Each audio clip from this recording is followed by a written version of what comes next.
নমস্কার বন্ধুরা, মন কিচেনে আপনাদের সবাইকে স্বাগত। আশা করি আপনারা সবাই খুব ভালো আছেন। পুলি পিঠে তো অনেক রকমই খেয়েছেন। আজকে সুজি দিয়ে খুব সহজে রসপুলি পিঠে তৈরি করে দেখাবো। এই রসপুলি পিঠেটা এতটাই নরম তুলতুলে হয় যে মুখে দিলেই মিলিয়ে যাবে। কিভাবে খুব সহজে সুজি দিয়ে এই রসপুলি পিঠেটা তৈরি করেছি, আজকে সেই রেসিপি আপনাদের সাথে শেয়ার করব। সুজির রসপুলি পিঠে তৈরি করার জন্য প্রথমে আমি নারকেলের পুরটাকে রেডি করে নেব। তার জন্য উনানে কড়াই বসিয়ে দিয়ে পরিমাণ মতো নারকেল আর পরিমাণ মতো গুড় দিয়ে দিয়েছি। এখন গুড়টাকে খুব ভালো করে নারকেলের সাথে মিশিয়ে নেব। এখানে কোনো রকম জল ব্যবহার করব না। গুড়টা গলে গিয়েই কিন্তু একটু জল জল মতো হবে, আর ওতেই কিন্তু নারকেলের পুরটা খুব সুন্দর রান্না হয়ে যাবে।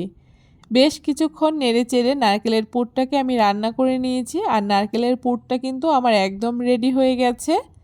এখন নারকেলের পুরটাকে আমি নামিয়ে ঠান্ডা করে নেব। নারকেলের পুরটাকে নামিয়ে ঠান্ডা করে নিচ্ছি। আর এইদিকে যেহেতু আমি সুজির রসপুলি পিঠে তৈরি করব, তার জন্য সুজির একটা ডো তৈরি করে নেব। তার জন্য শুকনো কড়াইতে সুজিটাকে হালকা করে একটুখানি ভেজে নেব।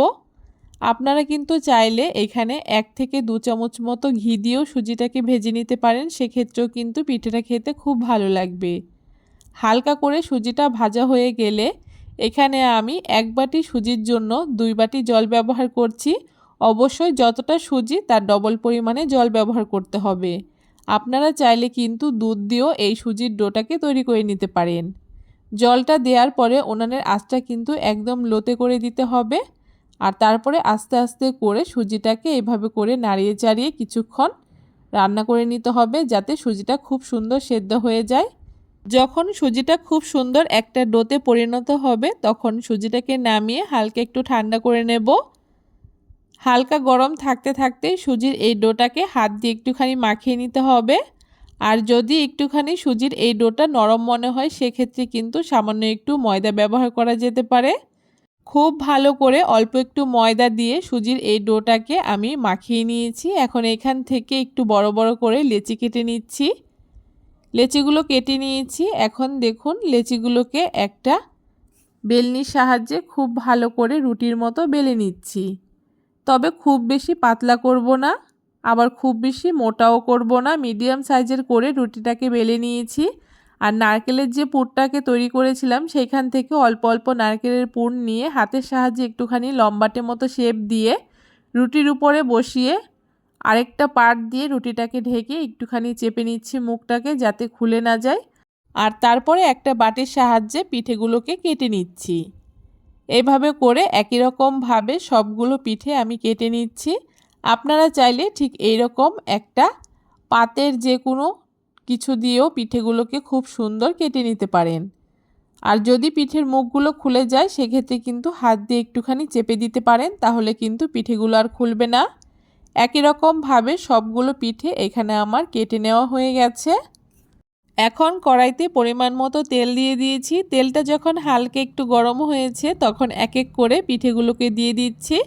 আর উনানের আঁচটাকে একদম মিডিয়াম টু লোতে রেখে কিন্তু পিঠেগুলোকে একটু সময় নিয়ে লাল লাল করে ভেজে নিতে হবে। দেখুন পিঠেগুলো কিন্তু খুব সুন্দর একটা কালার চলে এসছে, আর পিঠেগুলো আমার ভাজাও হয়ে গেছে।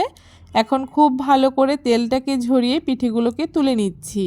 আর একই রকমভাবে সবগুলো পিঠে এখানে আমার ভেজে নেওয়া হয়ে গেছে।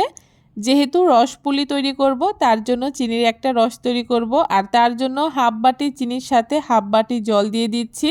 আর তার সাথে 3টে এলাচ ফাটিয়ে দিয়ে দিচ্ছি। এখন খুব ভালো করে একটুখানি জাল করে নেব।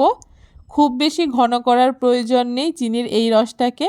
মোটামুটি 2-3টে বলক চলে আসলেই কিন্তু উনানের আঁচটাকে একদম লোতে করে দিয়ে আগে থেকে ভেজে রাখা পিঠেগুলোকে দিয়ে দিচ্ছি। আর পিঠেগুলোকে রসের মধ্যে দেওয়ার পরে একটুখানি উল্টে পাল্টে মিশিয়ে নিচ্ছি। আর একটা বলক চলে আসার পরে গ্যাসটাকে বন্ধ করে দিয়ে ঢাকা দিয়ে রেখে দেব। 1 ঘন্টা পরে পিঠেগুলোকে আমি তুলে নিয়েছি। আর পিঠেগুলো কত সুন্দর হয়েছে দেখে নিশ্চয়ই বুঝতে পারছেন। একটা পিঠে আমি আপনাদেরকে ভেঙে দেখাচ্ছি, পিঠেটা কত সুন্দর নরম তুলতুলে হয়েছে। আপনারাও কিন্তু খুব সহজে সুজির এই রসপুলিগুলোকে বানিয়ে নিতে পারেন। কেমন লাগলো আজকে এই পিঠের রেসিপি অবশ্যই কমেন্ট করে জানাতে ভুলবেন না। ভিডিওটা যদি ভালো লেগে থাকে অবশ্যই সবার সাথে শেয়ার করে দেবেন, আর আমার চ্যানেলটাকে সাবস্ক্রাইব করে দেবেন।